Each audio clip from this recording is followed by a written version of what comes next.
Ассалаумағалейкум, жас достар. Біз Жаңақорған ауданы Жаманбай ауылдық округіндеміз. Ендеше Жаманбай ауылдық округінің жастарының тыныс тіршілігімен танысатын боламыз.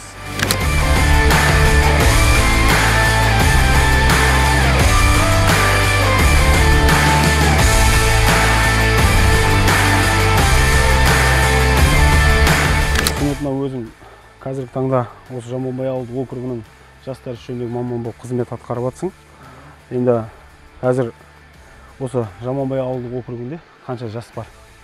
Қазіргі таңда Жаманбай ауылдық округінде жалпы халық саны 3359, ал соның ішінде 14 пен 29 жас аралығындағы жастарымыз 761 жасты құрайды.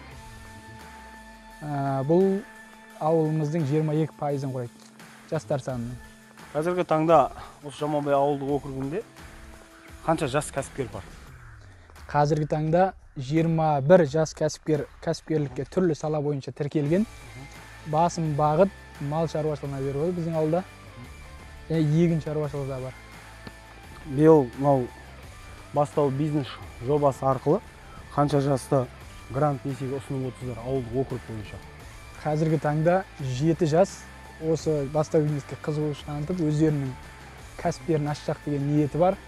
Қазіргі таңда тіркеліп, оқуда қазір алуға енді жағдай жасап жатыр, жұмыс жасалып. Бұйырса сол 7 жасымыз алады деп ойлаймыз.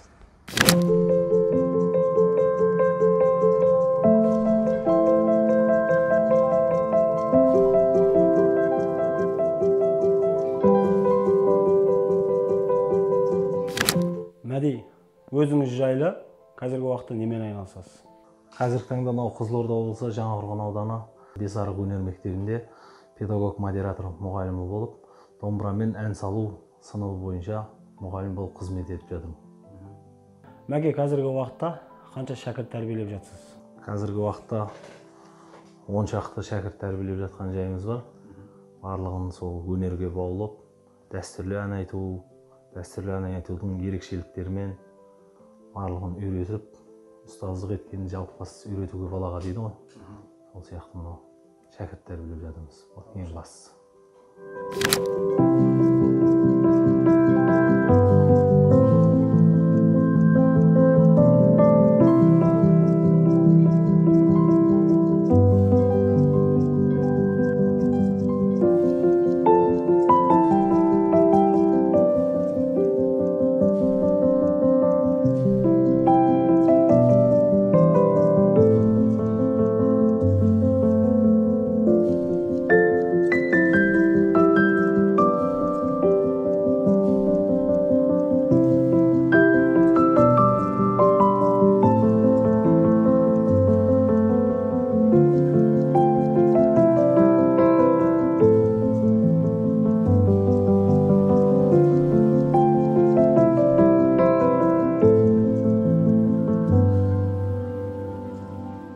Өзіңіз жайлы және лагердің тыныс тіршілігі жайлы айтып өтсеңіз. Жалпы қазіргі уақытта осы лагеріміз 2011 жылдан бері Талсу лагері ретінде ашылды. Жалпы жазғы ауысымда 6 ауысымнан тұратын 300 бала қабылданады. 6 ауысымнан балалар 5 мезгіл тамағымен тауға саяхат бойынша 10 күндік демалысын керемет өткізеді. Жалпы лагеріміз облыс деңгейінде болғаннан кейін Арал және Жаңақорған аудандары бойынша аралығында оқушылар келіп демалатын болады. Қазіргі таңда лагеріміз өте ауқымды деңгейде, кез келген 3-ге дейінгі балаларды қабылдап, жақсы демалып қайтуына үлес қосып жатырмыз. Қазіргі уақытта осы лагерімізде тәрбиеші қызметін атқарып жүрмін. Жаз кезінде балалар демалатыны керемет екен, ал қазіргі күз уақытында, күз айларында лагерде қандай қызмет көрсетіп тұр лагер?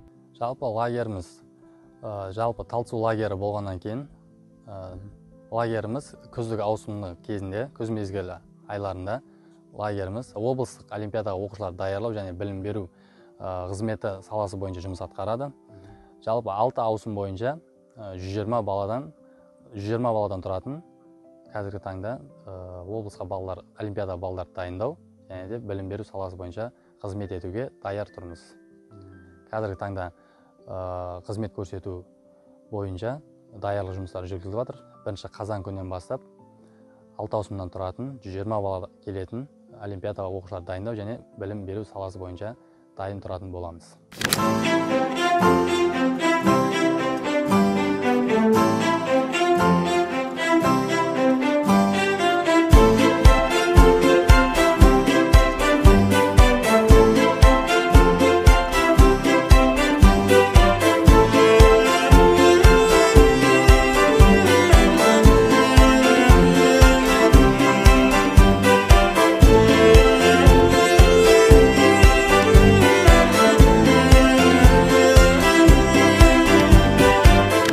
Естеріңізге сала кетейік, Жаманбай ауылдық округі Қарт-Қаратаудың бөктерінде орналасқан.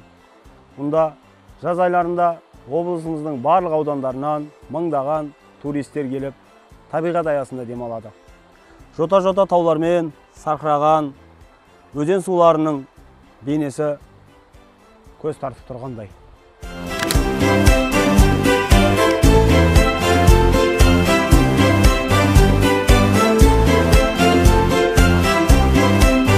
Бекарыс ат спортына қанша жасыңнан бастап қызығушылығың артты?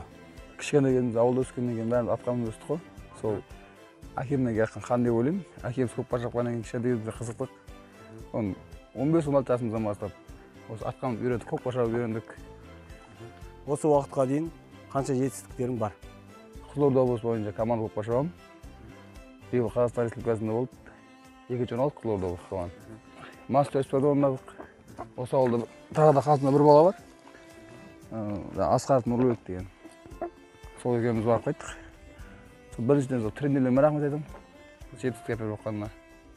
Жетістіктеріміз жаспыз ғой, алда деп ойлаймын, Құдай қаласа. Биыл енді Қызылорда сборныйында бармыз. Құдай қаласа алдағы уақыттарда Қазақстан сборныйын шабамыз деген ойда бар.